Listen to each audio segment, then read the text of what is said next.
Hi, angels. I hope everyone's doing great. I hope everyone's doing fantastic. Everyone's taking care of themselves. We're here today to talk about emotions, specifically repressing them. For reference, I am a very emotional person, and I'm also a very expressive person. Like, I'm the type of girl that will tell you anything. Like, if I feel something, everyone has to know. Also, I have BPD, so emotions, and specifically like intense emotions, is something that I'm pretty well acquainted with. Navigating emotions is a very complicated human quest. I think we just all spend our whole life trying to figure this shit out. So the first thing I'd like to start with is emotions and feelings, but we're gonna talk about emotions here. Emotions are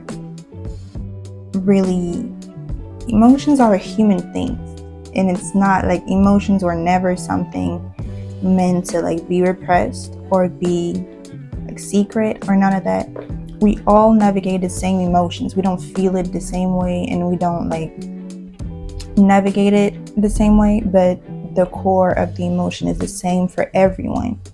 Everyone knows joy. Everyone has been sad before. Everyone's been angry before. And suppressing emotions is non-aidance. It's not beneficial for you or for anyone else for that matter. Here's how it is. So let's have a little a science point. When you feel a strong emotion, your brain is going to release 3 hormones, which are adrenaline, noradrenaline, and cortisol. These 3 hormones are very, very useful for your brain to release short term. If you stay releasing those hormones long term, non-stop, you will develop issues. The risk for you to keep releasing these hormones for too long is that you will get chronic stress. And chronic stress will make you sick as fuck. Chronic stress will get you hypertension, palpitations. It will fuck up your immune system, so you'll be more prone to infections.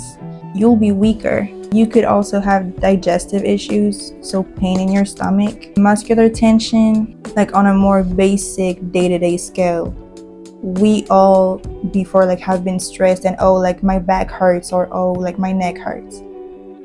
Do not push it. Your sleep schedule can get fucked up. You could have insomnia, all that type of shit. And on the psychological plane, anxiety, depression, and all of that is nothing to be played with either. And about the release, so about tears, I do want to talk about tears. First of all, I do not like men as a unit, but don't ever come around me telling no man to stop crying. I will punch you in your shit. Everyone needs to cry. So scientifically, we know that the tears that you release mechanically, so reflex tears, doesn't contain the same chemical, the same hormones as emotional tears. So when you cry reflex tears, you cry every usual molecule and chemical that's in your tears. So water, salt, all of that. When you cry emotional tears, you have hormones in your tears in a very little amount you could imagine, but still. These hormones are prolactin, cortisol, and ACTH. Vary from person to person and from emotion to emotion. Everybody's tears is different, but the point is, your brain cries for a reason when you feel that way, and you need to let it out. Now that we're done on the scientific part of it, I do want to say that even spiritually, first of all, water is made for all of this. Everything that's emotional can be connected to water in some way, shape, or form, always. When you feel stagnant, when you feel blocked, when you feel all of that, the safest, quickest way to get it out is to cry it out, bathe it out, shower it out, whatever the fuck, surf it out. You do you. The concept of a person not daring to cry is crazy. That shit crazy. You just need to cry. Do you know how many times I cry a day? You don't even want to know, for real. I have a morning cry, I have an afternoon cry, and then I have a night cry. And in between shit, I cry every time I think something's too cute, or I think, oh, that's sad, or whatever the fuck. I'm gonna cry. One thing about me, I'm gonna cry. Crying doesn't even mean that you're not like gonna find a solution to something. Like, you could cry and then get back to business. Also, as creative people, I mean that as women, first of all, as women, we carry a void in us that is the void of creation. The womb is where the non-material becomes material. The non-manifested becomes manifested. The ability that a woman has to like create a whole fucking human from scratch, like inside the womb, and then bring it to life, and then wow, a new person here. Creating is something that women have in them, that's inherent to even like the nature of a woman. In this creation, I really do believe that being comfortable with every emotion and with every way to release them is important in any type of creation, in art as well. There's a lot of wisdom and a lot of bliss also that comes from allowing yourself to just drown into an emotion and explore it and get everything that you can get from it. You don't know something until you went through something. I'm sorry, I just made a camera move. You don't know something until you went through something. And people could, like, explain it to you. Truly, you're not gonna know how it feels. Suppressing your emotions means something's wrong. And it's not your emotions. If you're in an environment where you need to suppress your emotions, something's wrong. And it's not even just negative emotions. I don't know how many people I came across who are like, oh, I don't want to laugh too loud, or I don't want to seem like I'm too excited, or I'm being extra, I'm doing too much. Girl, it's your emotions or mine. Like, be extra if you want to be. Why would I give a fuck? Go ahead and exist. Suppressing anything is bad for the soul, I swear. Plus, you're gonna spend your whole life like trying to find yourself and trying to find people who align with you if you're in that kind of mindset, because if you keep suppressing everything, you're never gonna know really who you are. So you're gonna keep trying to find yourself, and then if you don't know who you are and you didn't find yourself, you're gonna keep searching for people who align with you, and they're not going to, because they're not here for who you truly are. They are here for the suppressed version of you. I've met tons of people, and I was the type of person to suppress things, or at least suppress it in front of people, or suppress it for a time. And it's not viable either. Suppressing your emotions all the time is not viable, but suppressing your emotion as long as you're not completely alone, or as long as like you're sure that it's not gonna like make you look weak, whatever, it's not viable either. When you're doing that, you're acting like the version of you who is limited by other people's perspective of them, or by other people's like existence. You can do that. Someone's existence should not have any type of impact on yours, as long as you don't decide it should have one, and it should be a positive impact. You don't owe anyone any access to you, any rights, none of that. You could just do whatever the fuck, and if someone's not happy, they can get the fuck on, and they could look away. They could do all types of shit. We don't have to like each other. We can all coexist without like having an opinion, or without having to suppress ourselves, or wanting other people to suppress themselves either. Emotions are human. If you don't navigate them, they will handle you. You can't escape that shit at all. Never. It just doesn't work like that. It's like a human setting to have emotions and feelings and go from them. We're programmed to do this. We're not programmed to go only by thoughts. We're programmed to go by feeling and by emotions as well.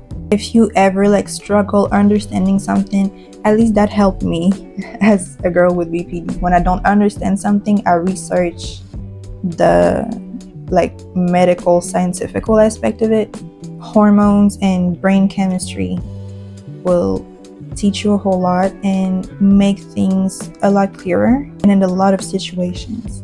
Also, just know that big illnesses can be triggered by those types of suppressed emotions. You have energy in your body that you have to keep flowing.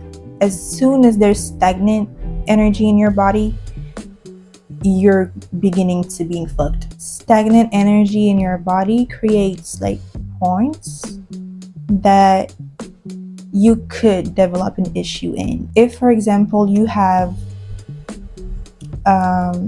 liver cancers in your family and you're stressed, you're very stressed, and you have chronic stress, and you have stagnant energy in the liver area, which could be caused by a lot of different emotions.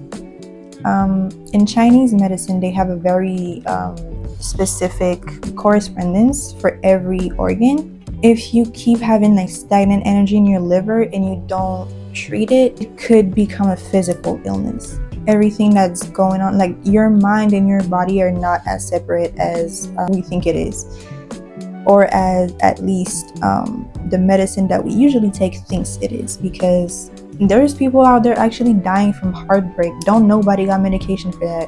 When you do take medication, make sure you take medication to treat the real issue, not the symptoms. If you have repetitive headaches, repetitive migraines, all of that, please go check it out on a deeper level than just, oh, I'm taking meds for my migraines, or I'm just a person with migraines. It must be something. Please go get it checked. The reason why it's so important to work on our ability to let things go is because when you let something stick and when you let it linger and being stagnant in your body, it will create an imbalance, and you could get sick in your heart for too long, in your liver, in your kidneys. There are things you need to treat, like at the root of it, for your own health. Negative emotions, you have, and every emotion, you have to take the time to feel. We're human beings. You have to navigate it and let it go. You can't burn the steps. It's not like, oh, I'm sad, let's let it go. Girl, understand what's going on. Do what you have to do for your health. Do not make yourself sick. We already have enough to deal with health-wise. Do not make yourself sick. The thing is, when you're in that type of state and you have stagnant energy in your body, then you're more vulnerable. That's what we talked about earlier with the immune system. You're more vulnerable to certain things, which your immune system is kind of everything. You could get sick. You know what happens to your body when you get sick and sick and sick and sick and sick? You just get weaker and weaker. You have to be able to release emotions. You can't just bottle it up. Any emotions you can just bottle up, but all of a sudden when it's negative emotions, we be holding on to it. When it's positive emotions, we never like hold on to it that bad. You've ever seen someone like, oh, this one happy memory, like it's been months, but I'm still like, I can't move on from that shit. It's always some type of fucked up thing that happened or that someone did to you. And that's why we have to release it.